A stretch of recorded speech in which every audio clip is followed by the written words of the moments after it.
In this video, we are going to continue the series on coding service in ROS in C++. Now we are going to code a service client in C++. So we are gonna do what we did in the last video via command line, but in this time we're gonna do it via script. So let's start right now. Let's create the int section, then initialize the node as always, and this time we're gonna call it AddTwoInts Service Client. Then create the node handle object.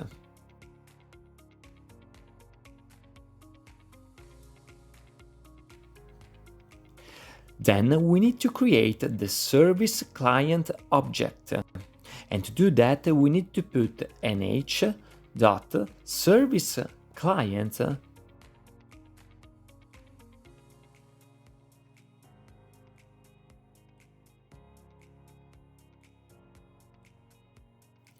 then the type of the service, and I remember you that is gonna be of type ROS_tutorial AddTwoInts.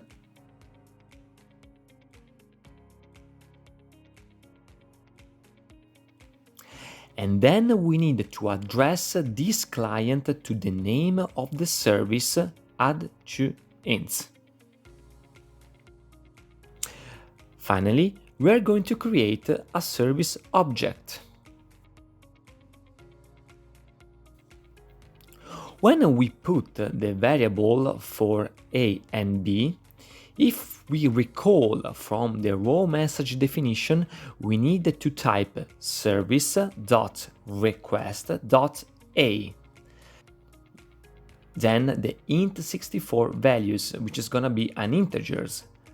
And the same things you need to do for the second integers, so service.request.a. Then we need to call the service. So we need to replicate in this script what we did via command line in the last video. In the last video, via command line, in a new terminal, we have raised a request to the service AddTwoInts by typing ROS service call the name of the service, that is gonna be AddTwoInts, and then we added some integers to the variable A and B. The A and B variable we associated in the previous line. So for calling the service by raising a request, we need to write clients.call and service, the object that we have created so far. When a client is raising a request to the service, the server is elaborating the request. In this case, is adding simply two integers, and the object value is updated automatically by putting the results in the response.sum variable. The output of this client call is gonna be a boolean, so true or false. So we can make a if statement saying that, let's say if it's true, then we can display the result on the terminal via rosinfo function.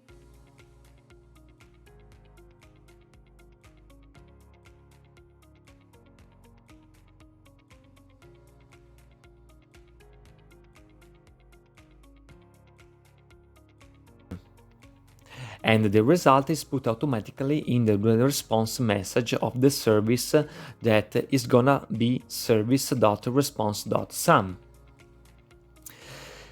If the result is false, then we can display our message.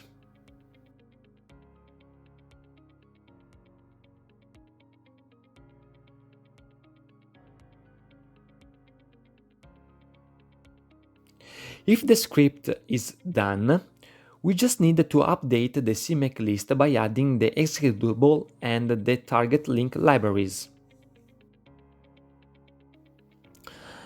Now we can build the package by typing make.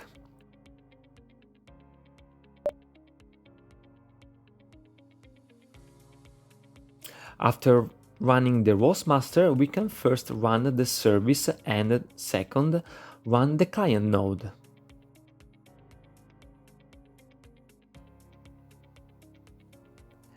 And the sum is done.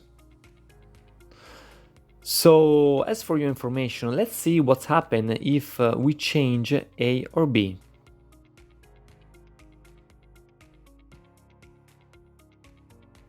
And the result doesn't change. This is because we needed to kill the node first and build the package again. So let's do that.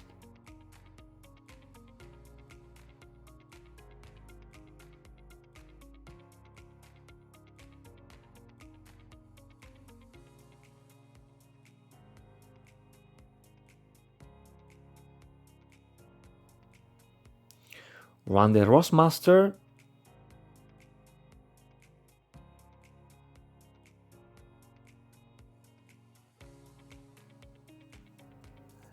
And run first the server and then the client.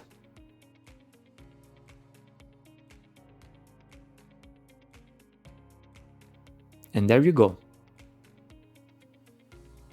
I want to show you what's happened if we run the client first without running the service before.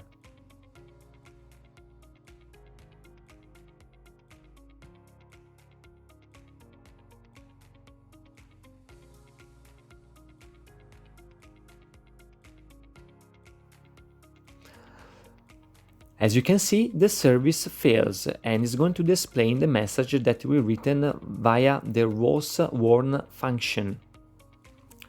What's happened?